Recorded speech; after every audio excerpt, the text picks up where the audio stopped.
All right,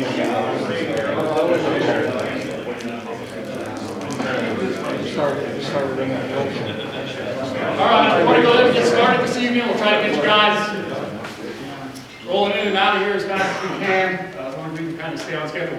My name is Adam Cherry. I'm your CCP for this year by default. So everybody that wasn't here in November that didn't get to vote for me, I was the last man standing. So here we go for the year. That's right.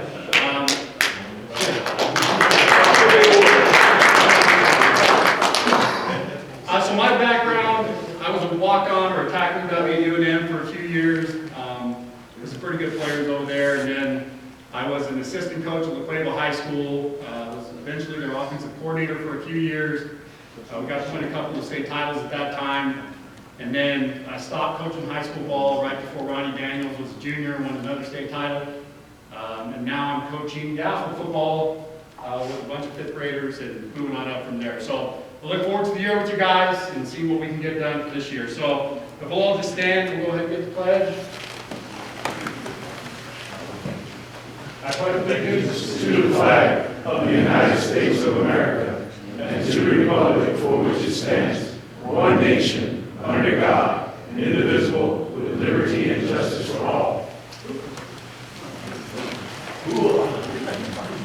All right, so there's just a few orders of business that we need to make sure that we have dates and timelines situated as we move into February here. Because by the next time that we meet, a lot of these dates are gone.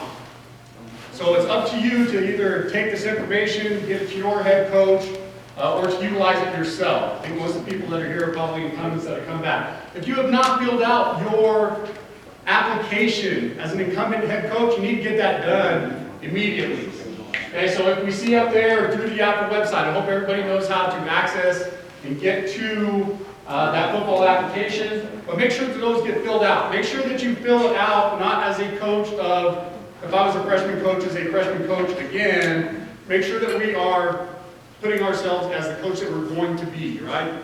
So I coach freshmen this year. I'm looking to be the La Cueva, which is 57, okay? So I'm looking to be an S57 head coach starting next year. Some of you guys are east-west, north-south. Just make sure those things are done correctly. That way, whenever this stuff gets to the office, that there's not a whole lot of confusion on it. You should receive, once you put that application in, you should receive an email back confirming that the application got there. If you didn't receive an email back, yeah, probably didn't get there, right? So those are things, if you want to be a head coach, we need to make sure that we jump through the hoops correctly, right? So if it takes us jumping through that hoop, knowing we didn't get an email, or making sure that we get these things done on time, let's just make sure and get them done on time.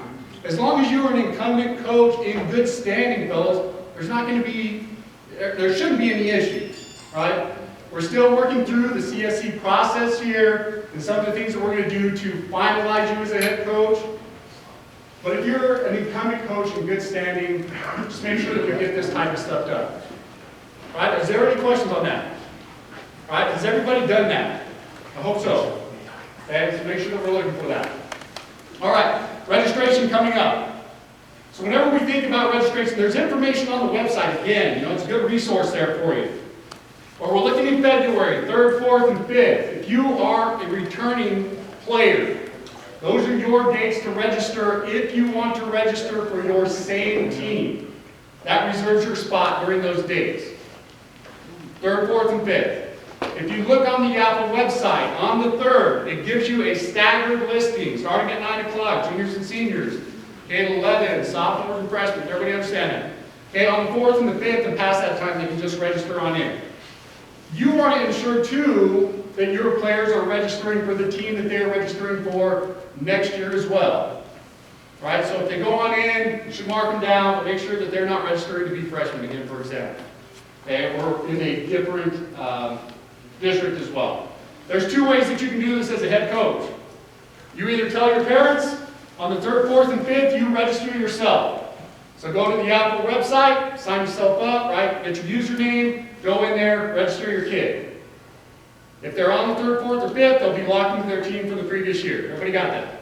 Okay? Or, as a team, you can do a team registration. Okay, what this means is as a team, I collect everybody's money and I put it into my team account from last year. I go into the Apple office with one check, okay? Or if you have a debit card, you better call your bank and ensure that it will clear $2,000, $3,000, $4,000, whatever you need. You go into the Apple office, you give them your check, they give you a coupon number. And then you sit down as the head coach, okay, and you fill in everybody's information and put your coupon number down at the bottom. Those are your two ways to get that done. Quick question, Paul. Yeah. Say you have like 17 kids, parents that are giving you money, to lock in the team. Yep. Those other ones. They can do their own, absolutely, yeah. You can split it if you want to, right? So as a coach, like with the website the way it is now, I'm not so concerned as I was maybe 2 years ago, right? 2 years ago, whenever we had website issues, then being able to have that coupon made me feel pretty good. But there's certain ways. Certain parents want to use a credit card to pay. I mean, there's all kinds of different stuff, right? However you want to go about it. Those are the two ways you can get it done. Everybody understand them? Okay? What is our responsibility as coaches moving into registration? It's to contact our players from last year. It's to contact all of our players from last year, right? Okay? So even the player that you're not sure if they're going to return, you need to contact them all. Because you don't want to have a parent contact the office and say, well, so-and-so, the whole team registered, but they didn't let me know. All right? Because then it becomes an issue. All right? And then all of a sudden we're in front of the CSE saying, why didn't we get this done? So just contact all of your parents. If you want to do it easy, we'll contact them to say, hey, look, you got registered on the 3rd, 4th, or 5th in order to be back on our team. Case closed. All right? Okay, we're looking at new players onto your team or potentially transfers onto your team. That begins on the 6th. This is all online. Okay, so again, staggered registration beginning on the 6th for new players or if you think a kid is going to transfer. Now, if a kid is going to transfer, he has to A, register, okay, on the 6th, right? B, he has to fill out a transfer request. The transfer request is in the NME Apple office. Until they fill out a transfer request, doesn't matter, fellas, right?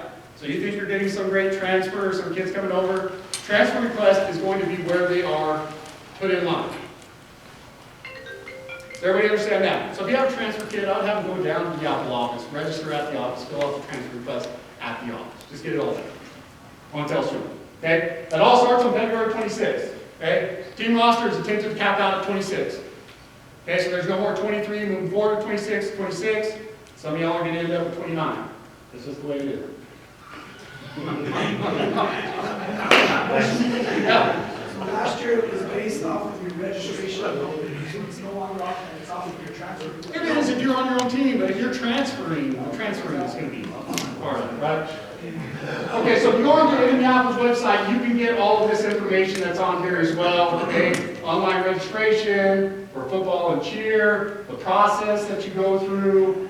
Okay, all of this, all the transfer stuff is all lined out for us. Okay, all of the ifs, ands, or buts about a transfer is laid out for you. All right, so you can't just move over to a team that doesn't have 12 kids on it. You can't do those kind of things. Right? And we're not trying to rob some team of not being able to field the team because we're moving transfers out. All right, so it's all in an attempt to be above board, but give the players opportunities to continue to play. When it comes down to it, you want them to play football. All right? If we're doing things the right way, they should stay on your team anyway. All right, if we look at registration fees, okay, spring tackle 150, fall tackle 190. All right, and now we have a 7-on-7, $100 spring, $100 fall. Bill will talk about that here in just a little bit. All right, so we have some programs that are expanding there.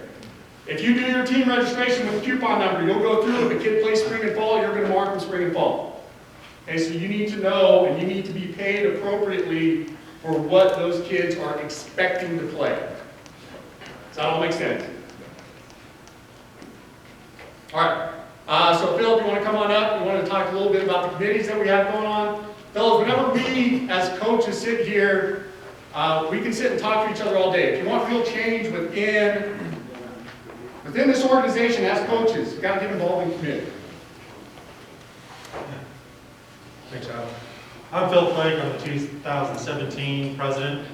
One of the things we're trying to do this year is we're trying to listen to what you guys have talked to us in the past and be a voice for you guys. One of the things we are doing is we're doing a lot more committees this year. We actually have about 20 of them.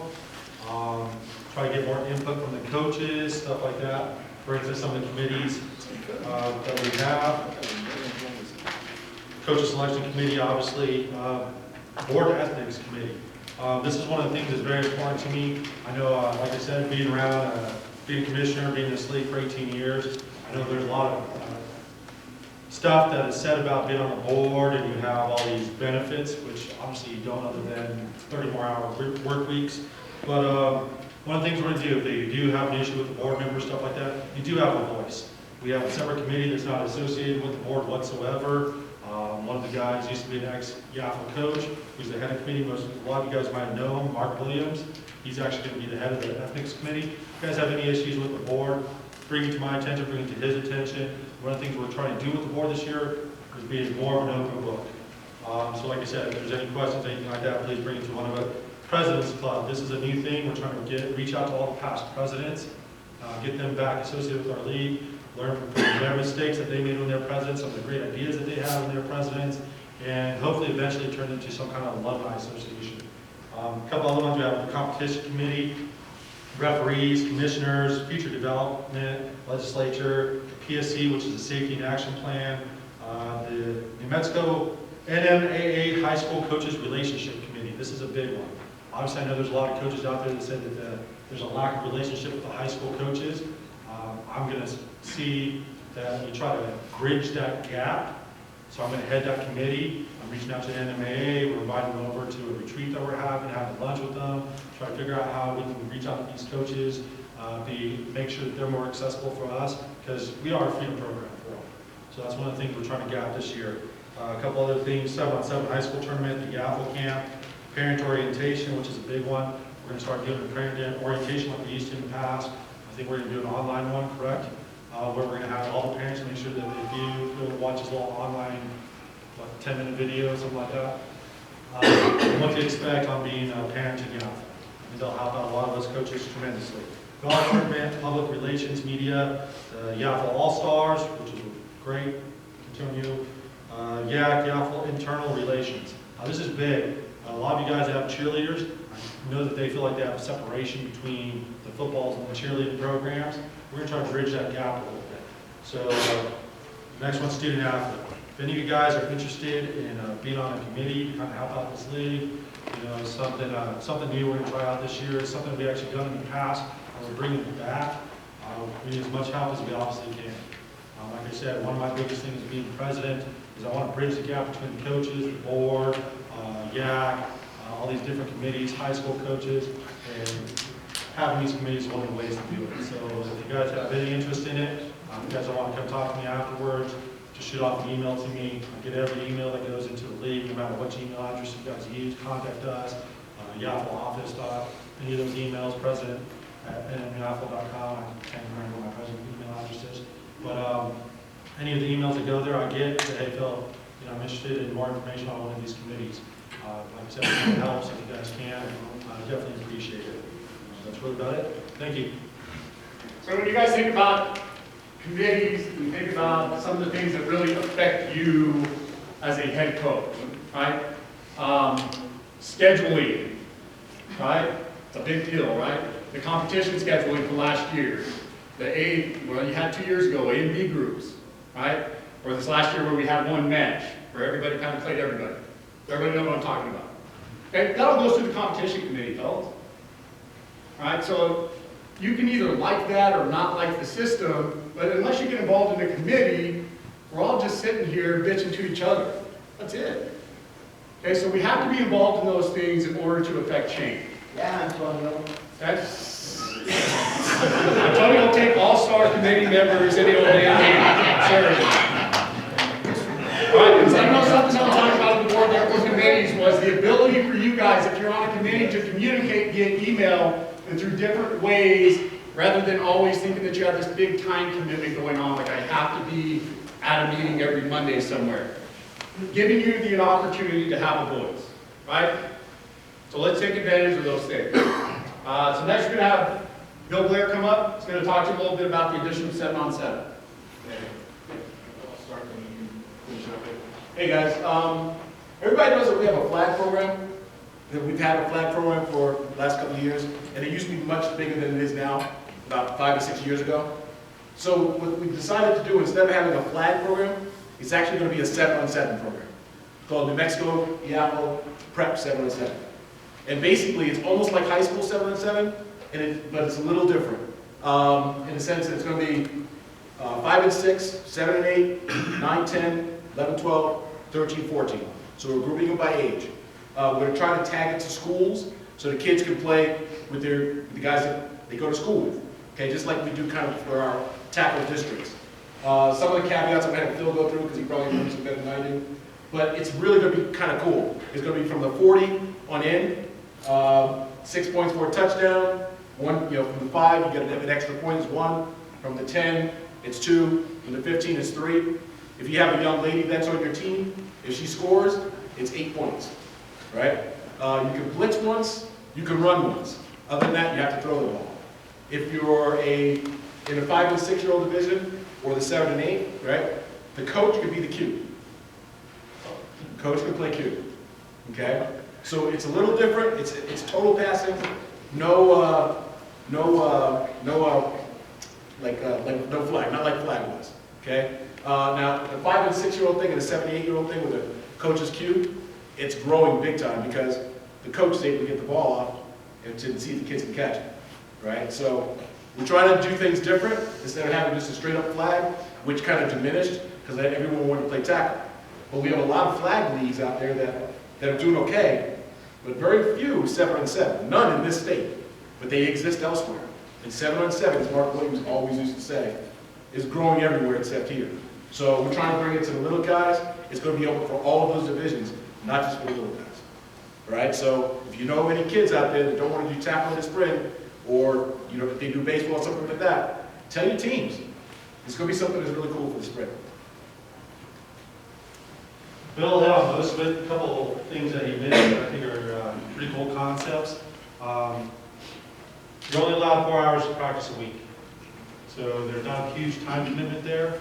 You can either break it up into 2 different ways. You can either have 2 2-hour practices or 2 1.5-hour practices with an hour walkthrough. So I think that's good for those coaches that don't have the time to do spring, but still want to go out there and do something with their boys. Practice a couple times a week, stuff like that. It's like Bill said, the most important thing is just another way to rebrand it. 7-on-7 is huge. If you guys have been to our 7-on-7 high school tournament, it's a great turnout.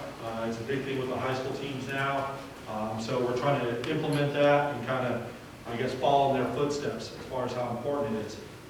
I know there's a lot of us coaches that want to go out there and do something in the off season, but don't want, like I said, that extra time commitment, don't want to do the tackle portion of it, because they want to get their kids, a little dinged up here and there, and they don't want to have a time restraint with the fact that they're playing other sports. Because if you do it, they can actually play baseball still, they can play basketball, they can do a lot of different other things. You only do it a couple hours a week. You go out there, have some fun. The games are only about 50 minutes, 2 20-minute halves, a little 5-minute intermission. The object of it is high scoring, obviously. You want to get a lot of points on the board, get these guys excited, and work on those fundamentals of catching, defensive back fundamentals, linebackers, all that stuff. So I think it's going to be a great concept for the league, and hopefully you guys that don't do spring tackle, this might be something different to look at and enjoy. The games on Saturdays? Games will be on Saturday. And how we're going to break it up, kind of give you guys a little more insight, is we're going to have 2 separate sides. We're going to have half the teams, the Albuquerque teams will play at Mesa del Sol. The Rio Rancho and West Side teams will play at Rio Rancho. All their games will be there. At the end of the playoffs, we'll do the cross-conference thing. All the playoffs will pretty much probably be at Mesa del Sol, I would think. But then we'll do the cross-conference there. Obviously, that's dependent on how many teams we have. If they still want the Mason, that might be, the Puebla, work up a little closer to Rio Rancho or something like that. We're still a work in progress, so we're working on that. Yes, Pat. I ran a successful flag league in Rio Rancho for 12 years, and some of the rules that are being presented tonight were used in that flag league, some of the rules that I wrote specifically. The question I have, looking at this, is I understand that Bill presented that the quarterbacks, the younger division, can go to the coaches. And the things that I've found that worked in the past for our younger kids would be to allow them to run a little bit more than pass, so they get acclimated with the snap of getting the snap from the center to the quarterback, which is what we want at a younger age. And I think moving up, we can modify the rules so we can force them to pass a little bit more. But I think more of a tiered process will probably help in terms of the rules. I think it's a great idea that we do it citywide. I think that's great. But I would caution and advise you that for younger kids, it's always better to allow that flexibility for them to run with the ball, because that's most likely what they'll end up doing. And the ability for kids 5 years old to try to catch a pass from a coach is still going to be difficult. Even if we try to have a coach out there throwing them the ball, that's going to be difficult to be done as well. And so with the flag league, there's also different aspects besides the pass and catch. There's also tackling, there's also pulling flags, there's breaking down, there's a defensive scheme involved, there's athletic coordination and ability that's there involved as well. So I would honestly look at those rules and keep cultivating them as you go. I wouldn't just stay just to those rules. Obviously, we want to try to keep it short and sweet tonight, but I wouldn't mind getting some of you guys' input on it. What do you guys feel about, the younger divisions having a coach actually being the quarterback, or like Pat said, developing it more where the kids can actually run more than once a game? Anybody have any input they would like to give? Obviously, like I said, it's a work in progress, so any input you guys give us would be great, Chip. I think, like what Pat said, with the 5 and 6 year olds, I think they should be more able to run. But at 7 and 8, I mean, if your coach needs to start learning how to use right mechanics and throw the ball, they should be the ones throwing to each other, catching from each other, because in a game situation, that's what's happening. You're not going to have an adult throw you a ball out there. So at 7 and 8, they just have to learn to do that. And we're teaching the aspect of the game, and that's what we need to do in a 7-on-7 format. I mean, when I had my flag team, I treated it as there was 7-on-7 out there. Yeah, I was allowed to run, but most of the time I was trying to, teach the kids throwing the ball, running right routes, hand placing, catching. And at that age, 7 and 8, they can do it. And I just think it's just the fact that you have coaches out there to do it. I don't think you need to have an adult throwing the ball. Anybody else? Like I said, one nice thing about the 7-on-7 is obviously you can run your offense you're running in the regular season, especially the passing aspect of it. It's not a 6-on-6, it's not a 5-on-5 where you have to do alternate, offenses and try to throw little pieces. You can actually have your full backfield back there, your full wide receiver core. So that's one nice thing. It's just extra practices. Is the cost going to be different from $100. What the $100 is, you guys get T-shirts, or the kids will get T-shirts, just with a number on it, pretty basic, something or something like that. What Bill's doing also too, he's reaching out to the middle schools, Albuquerque, Rio Rancho, try to see if they can do middle school teams. One of our ideas is for those middle school teams will have the middle school name on it. So obviously those will be more towards the upper divisions for the middle schools, but it add a little sense to them. Hopefully we get some of those guys, like Rio Rancho, the Lynn, Los Angeles, who have 8th grade football. This is a great off-season workout for them. That's what we're trying to look forward to. So, any other questions? what's the roster limitation? Yeah, I was gonna ask what were the full roster. Ideally, if it's 7-on-7, I would think between 12 and 14. To me, that just makes sense. 14, at least you can scrimmage and have 7-on-7 practices. But anything more than that, I think you're going to have some playing time issues. It's one of those leagues, obviously, like Pat said and everybody else, Chip, you want to develop these kids. So it's a great opportunity for kids that have less of a chance. You might have a wide receiver that needs a little extra confidence, misses balls all the time and tackle. Here's his chance to give him that extra confidence. I was in the flag league last year. Every year, actually, for the last 6 or 7, I did the flag league that Pat ran. That's where most of my kids adopt their skills. It's great for the defensive backs, great for the receivers.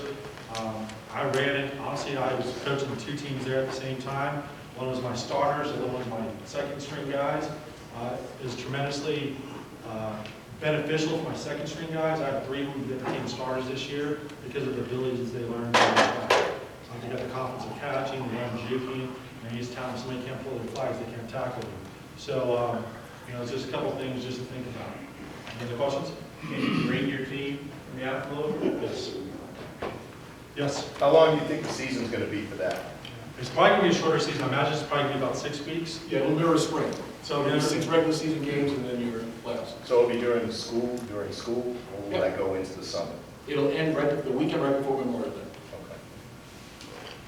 did you have a question? No. Any other questions?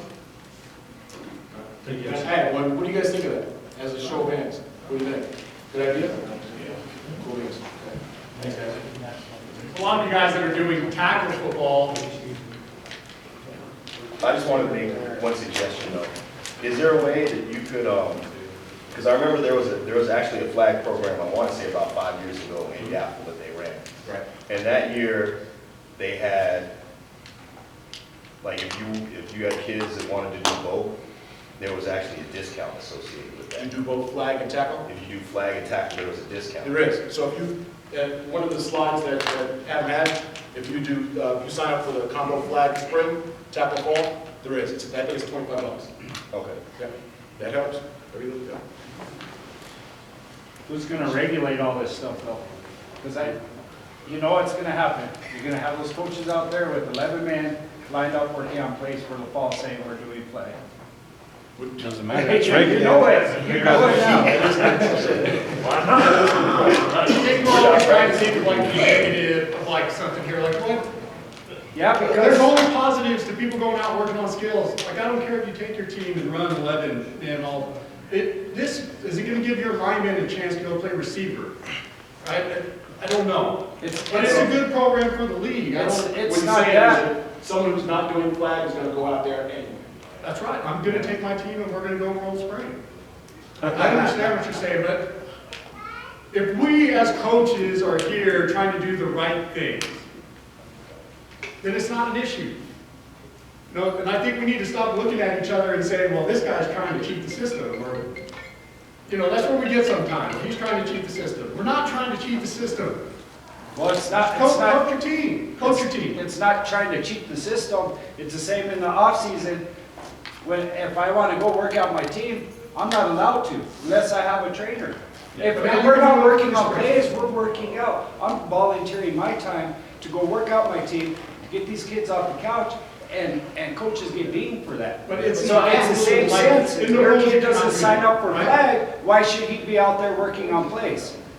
Go sign your team up for Right? spring. Go for it. Isn't that a So double-edged sword basically there? what Adam's saying is, so you sign up for flag. So Sign them up for flag. I think to answer or to assist him as a coach, we probably, and I know we've done this before, and we've gotten away from it because of the problems that we had, but we probably should consider introducing a rule where it allow our kids to work out, those who don't participate in those type of activities. I agree. So part of the problem with OTAs has to do with parks though, right? It doesn't, Right. like, I know that the whole thing there is like, I have time to give to my kids during the summer. We all do. We're all trying to get ahead of the game a little bit. I get it. But we don't work with Parks and Rec to say, hey, we need to use all these parks as well. These facilities just aren't at our utilization just because we want to. If you're trying to condition your kids for the past 2 years, that y'all just had a summer conditioning program. I don't know if nobody's know Good that. program, Yeah, right? but we shouldn't have to pay for that if you want, Yeah, but we I could don't go out pay to the, for we it. could go out to the Mesa, that's If not I a, get 12 we of run my kids to go hills. out there and My work kid out, runs I'm hills. succeeding All at right, Why so let's can't- calm it down. Let's get this under control here. Yes. What would it take to pack, to get that, You know, say just it's put a back rule, in. right? What would it take to It's get like that about rule? money. Better make a committee. Like realistically, it's probably not gonna happen, is probably my best bet for it. We have to work kind of within the rules that you have now, right? But if you wanna work with OTAs, then you're trying to dig something up from 3 years ago that's gonna be tough to dig on up. Okay, because I'd like to be out there too. But that's not, like really, we took a left-hand turn here to something, right?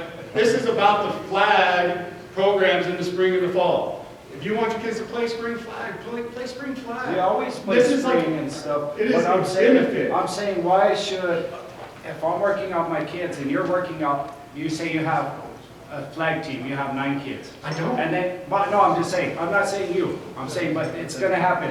And then this coach says, well, I got all these kids that aren't playing, they're gonna come over here and we're gonna work on plays.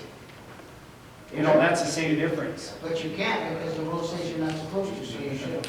Okay, so no rule to beat let's that get team. back. Are we committed as coaches to being ethical about what we do? Yeah. That's all. You all should be, without a doubt. That's the end of the conversation. That's it. Okay, so let's just be ethical about what we do. Coach our team. And I think if you wanna, there is a process on, changing a rule. There is a process on how to do that. We can send it in writing, and we can take a look at that, and we can present that in front of you guys, so you guys will know. I mean, that's what we should do. We're here as board members to serve you. So that would be one of our roles.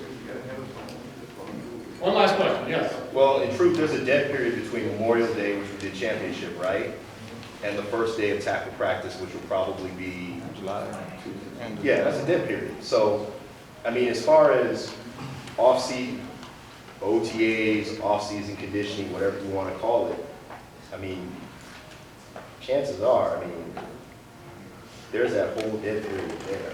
So, I mean, if a kid wants to go out and work with his dad, work with his coach, you know, that it is what it is. But as far as an organized workout, as connected to flag, you know, that ends In the Memorial Day spring, weekend. that's right.